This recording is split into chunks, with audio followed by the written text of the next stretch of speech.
with us a senior thought leader and business executive, senior top business executive from Hong Kong, from China.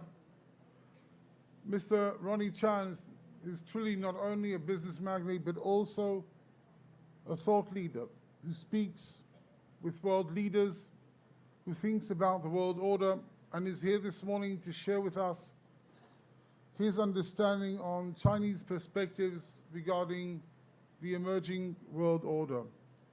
Mr. Chan is the chairman of Hang Lung Properties. He's an active business executive in various private capital and private equity investments in China and around the world.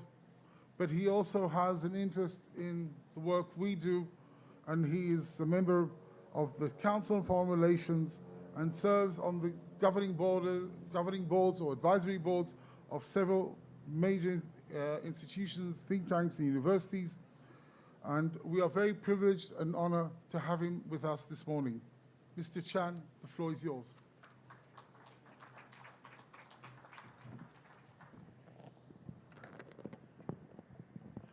Well, let me first wish Israel happy 70th anniversary. I am almost 70. I expect to live very long, and surely Israel will live a lot longer.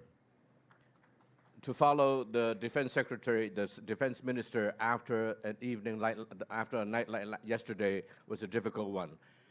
Perhaps it is good that we should step back a little and look at something that is perhaps a little longer term that may yet prove to be critical to the future of the state of Israel, if not politically, at least economically, but I suspect that it will also be political. I was asked to talk about China and the New World Order that may change as a result of the rise of China. We all know that every couple hundred years, there's a rising of a great nation. In the 17th century, you have the Britain after defeating the Spanish Armada in 1588. And for 300 years or so, Britain became a very important country in the world. 120 years ago, roughly, America rose to replace Britain on a per capita GDP basis higher than that of the Britain. And in the ensuing 100-some years, America became by far the most important country in the world. It is not every day that you and I see the rise of a great nation. And surely in the last 40 years, we have seen one.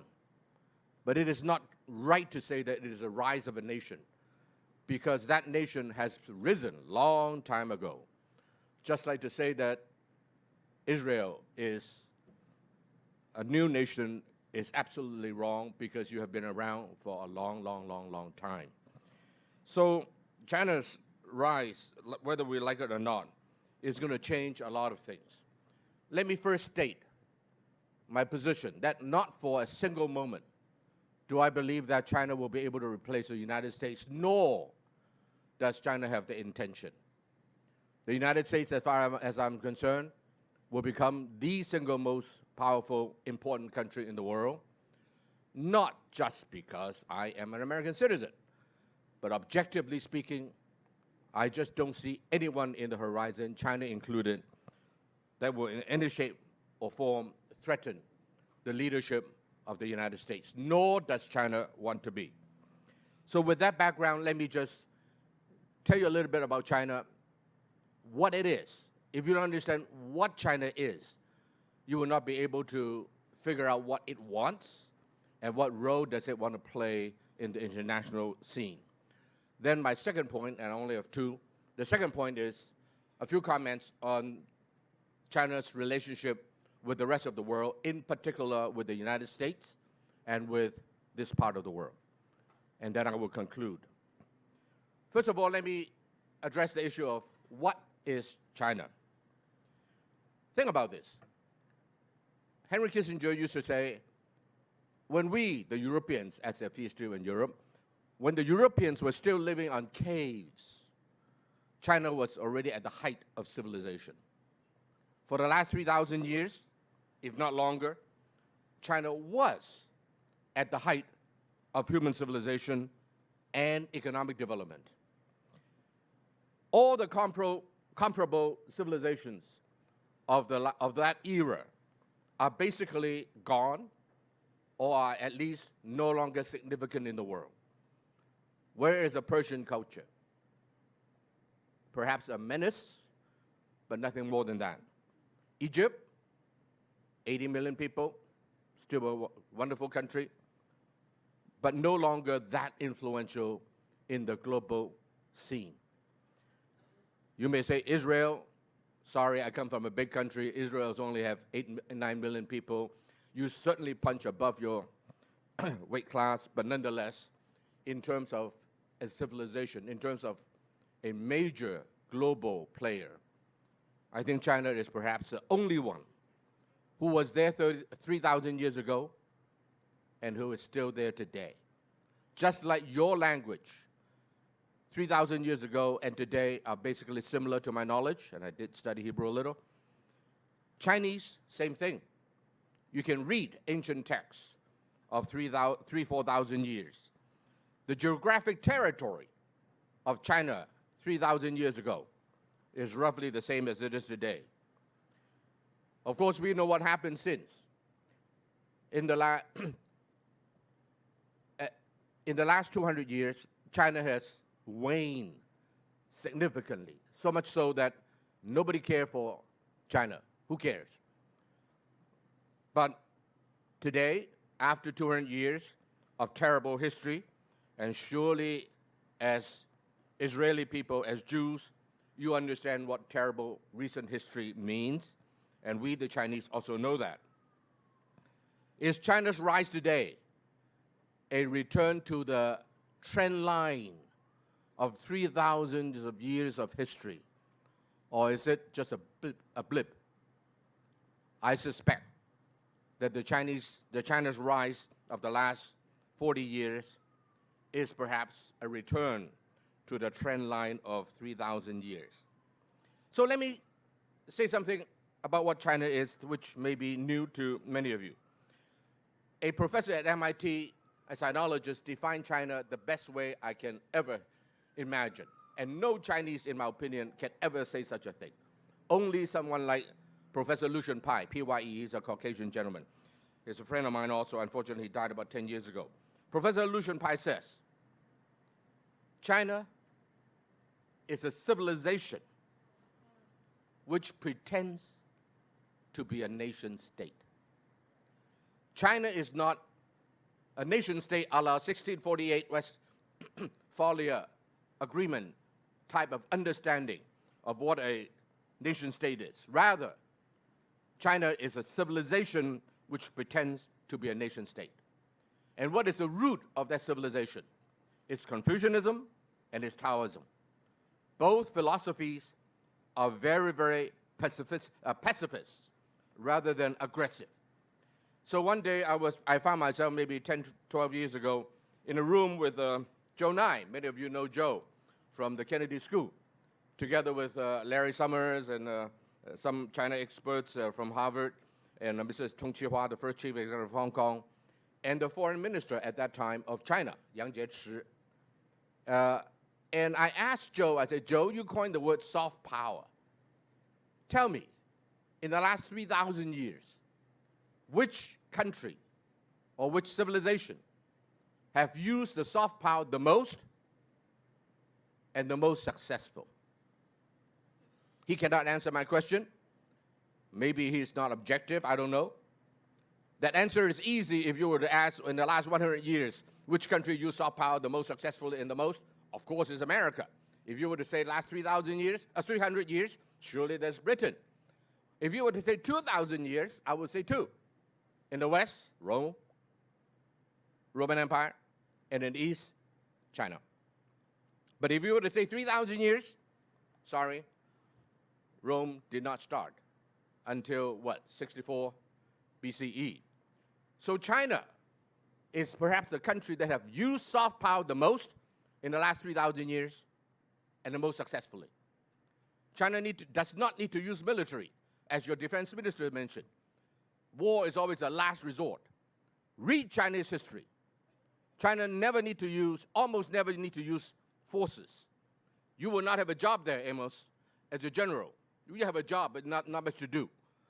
Because China uses soft power as a civilization to incorporate many of its different elements.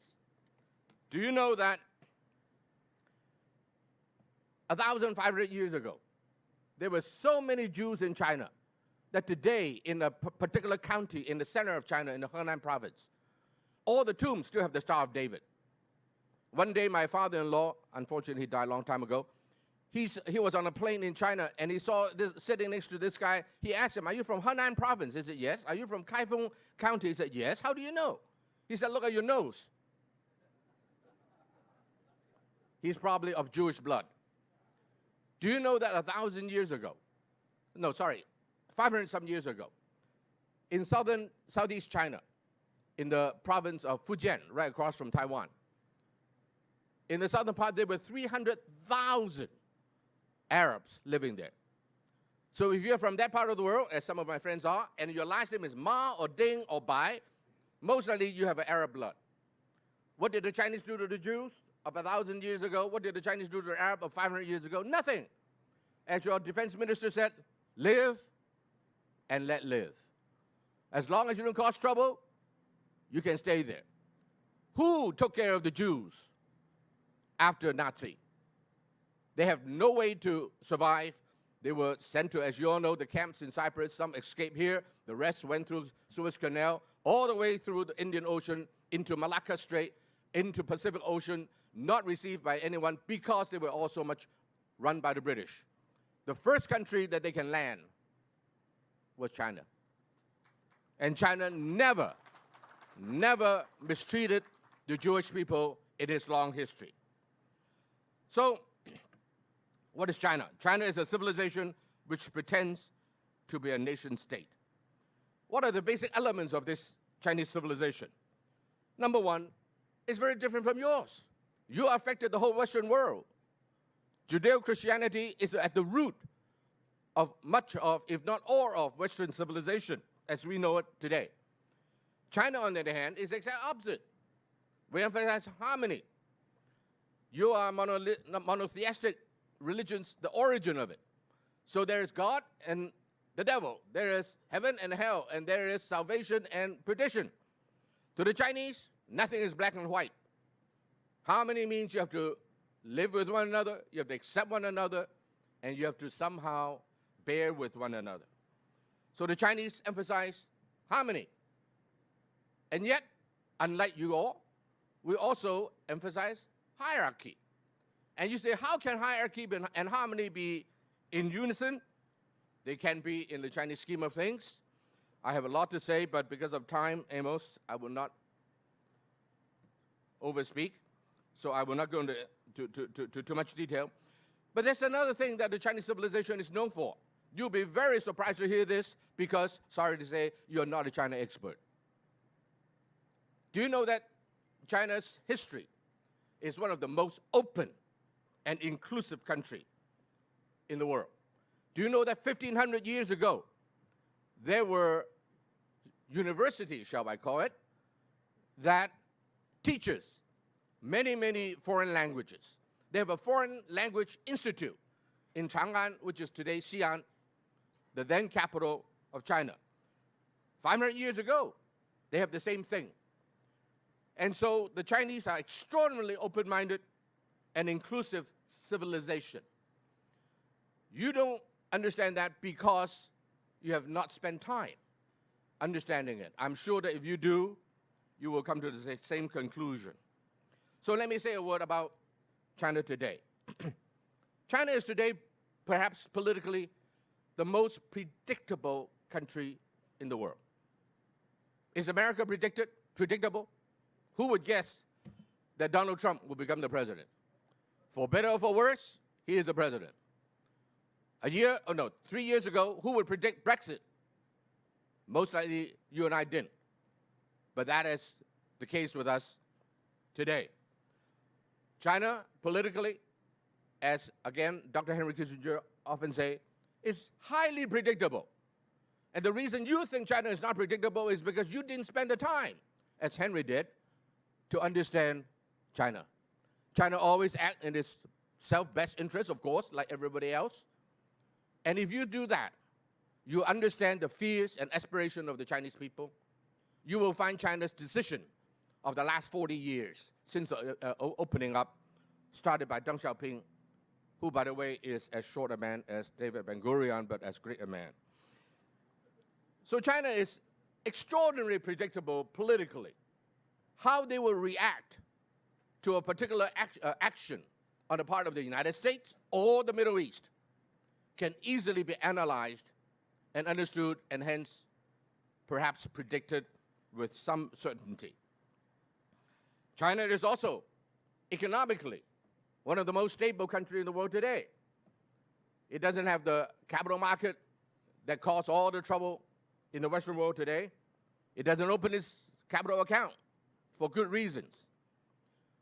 And China is growing at 6-7% per annum for a long, long time already, and will likely continue for the next couple of years. I heard your defense minister said that Iran spent $13 billion in putting up all these weaponry, not far from here.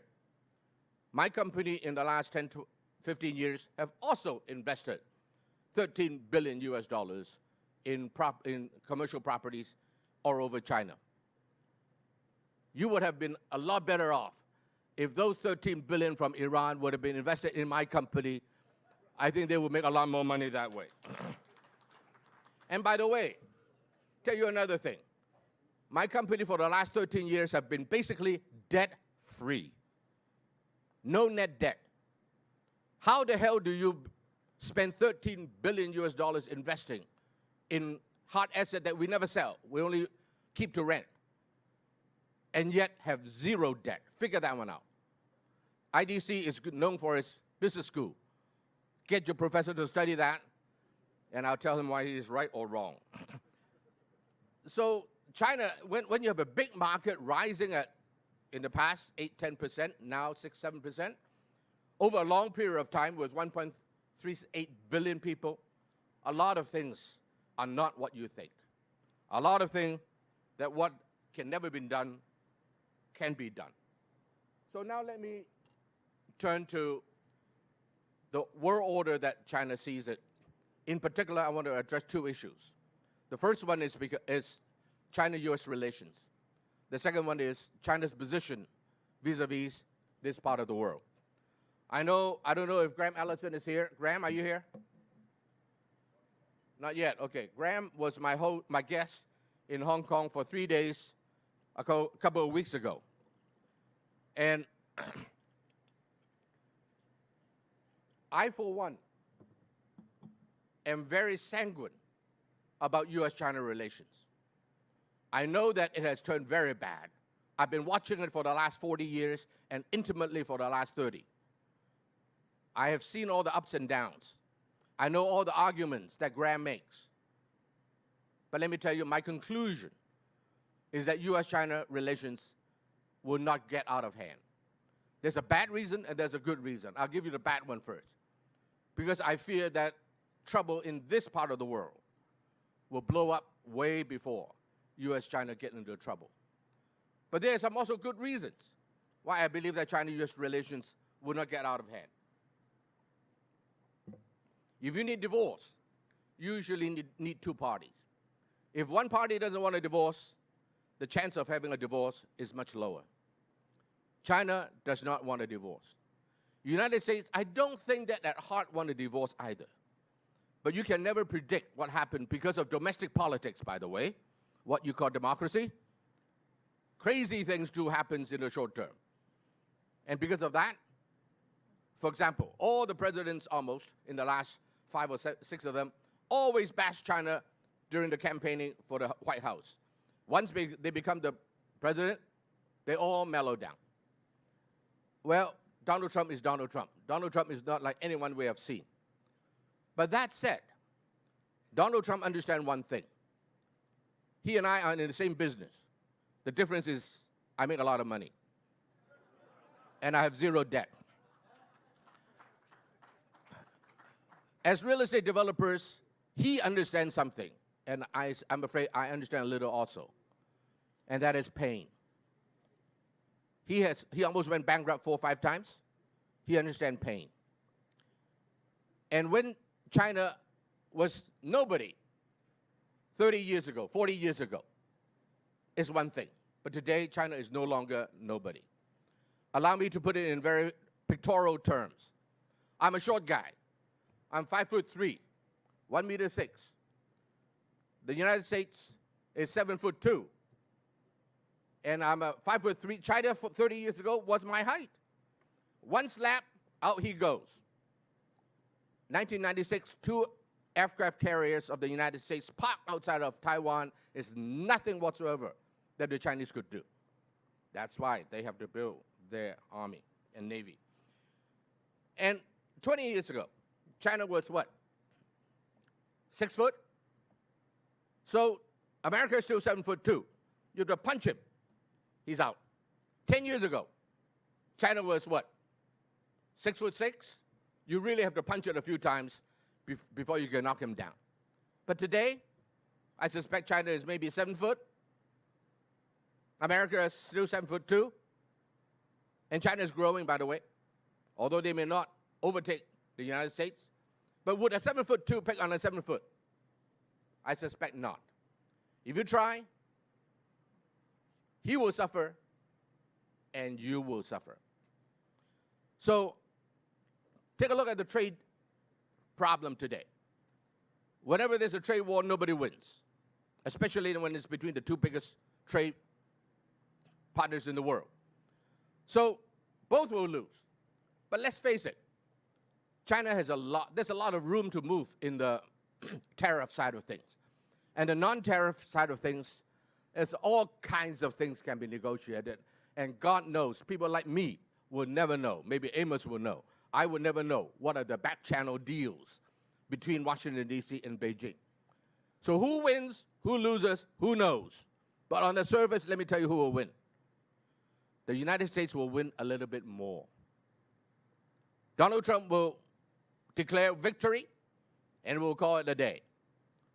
The 2 countries in so many areas, and trade is just one among many, that they need each other.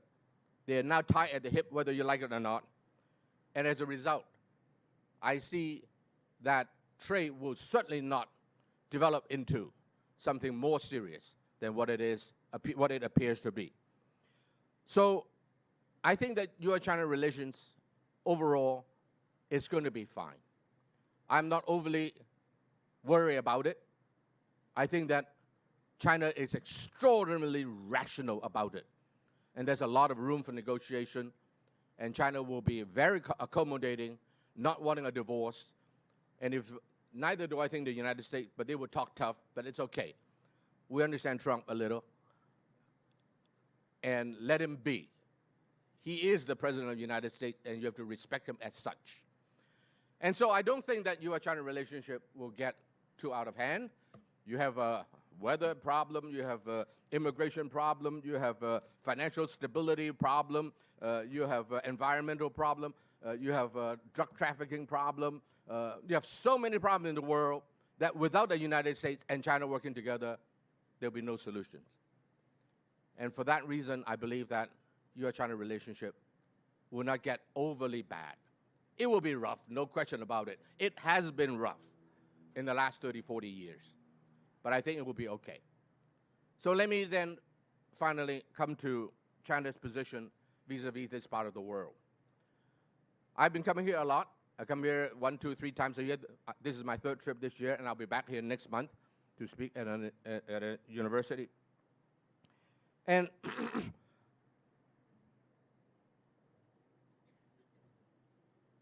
China, vis-a-vis this part of the world, a lot of people ask me this question. Why does China always vote with Iran? The best you can hope for is for China to abstain. And they did, at least once, I think, if I remember correctly. But why do they always stand on the side of Iran? Can I suggest to you, ladies and gentlemen, put yourself for a second away from your position as the State of Israel or as citizen of the State of Israel, and put yourself in the position of China. You will never understand the other guy unless you are able to mentally put yourself in his or her position. China, the number one issue for China is energy security. And when something like close to 20% of energy needs of China is now imported, and 60% of that 20% come from this part of the world. When that is the case, your politics is seriously affected by that. And Iran, as we all know, Russia is not a dependable partner in many, many ways, in particular in energy. Talk to my Ukrainian friends, they will tell you. And so, sure, they strike a deal when the West gave Russia a hard time. So China happily say, great, you have a problem with them? I'm here to buy gas from oil and gas from Russia. They strike a deal that for the previous 10 years, they never got the deal. Suddenly, they got it. So Iran is a place that is a steady source of energy that is physically close. Ship it across into Pakistan, you can go straight up, and because Pakistan and China abut each other. And so, of course, they would always have to be on that side. But that said, and of course also in the side of the Arabs, but that said, neither does China want to be your enemy for two reasons, a big reason and a small reason. The big reason is they don't want to offend the United States. You're America's best friend. America is your best friend and will continue to be so for a long, long time, I hope. And certainly as one citizen of America, I would certainly vote for that. But that said, China doesn't want to offend the United States. China wants to be friends with the United States. From time to time, the United States does not want to be friends with China, but that is a periodic thing that may prove to be short-lived. And so that's a bigger reason. The smaller reason is China is enamored by your country mainly because of your technology. And that's why, at the invitation of your foreign ministry, by the way, the gentleman who came to talk to me about building economic relationship between China and Israel 8 years ago, his daughter graduated from IDC, and she's the first, the father is the first person who told me about IDC and the founder who was sitting in the front row. Anyway, so China will always, the best thing you can hope for China, as far as Israel is concerned, is for China to stay out of it. And China wants to stay out of it. China does not want to be dragged into this game. It is not China's game. As long as they get energy security, that's fine. So I think that if you were to try to gain China as a friend to vote for you in the United Nations, that may be tough. But if you want China, neutralize China as not your enemy, in my opinion, that is certainly doable. Because of time, we started late, but anyway, let me conclude. The world has never seen a time like today, in this sense, where the East and the West are both strong. The last time in history when the East and the West were both strong, to my reading of history, was 2,000 years ago. You have the Roman Empire in the West, expanding in those days, and you have the Han Dynasty in China, very strong. And because of technology or the lack thereof, there's only very little interaction between the two, except the Silk Road beginning to form at that time. And so the world was peaceful. Thereafter, the West began to wane. Rome was twice sacked by the barbarians, the Germanic race, the Franks. And then the West basically went down and down into the Dark Ages that lasted anywhere from 500 to 1,000 years. During that period of time, China never stopped progressing until 200 to 300 years ago, as I mentioned earlier. There's a reversal. The West went up because of Renaissance, because of industrialization, rationalization, and the shameful colonialism. Asia, led by China, had a wane, mainly because of internal corruption and so forth. So the world never seen a time when the East and the West are both strong. Now, first, in the 60s, the rise of Japan. In the 70s and 80s, the rise of the Four Little Tigers, of which Daniel Arbour is an expert on that: Taiwan, Korea, Hong Kong, and Singapore.